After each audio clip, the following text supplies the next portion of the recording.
हुआ फिर जंग का ऐलान जो 10वीं मुहर्रम को। यजीदी फौज के सरदार बोले जंग को आओ। हुसैन इब्ने अली ने जाके फिर तमाम हुज्जत की। ना कुछ खाने को मांगा और ना पानी की शिकायत की।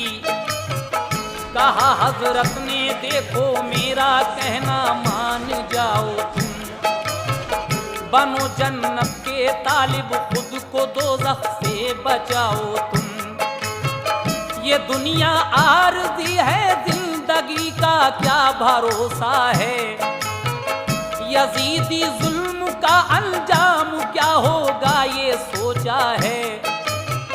नबी का लाडला हूँ मेरा रुतबा जानते हो तुम।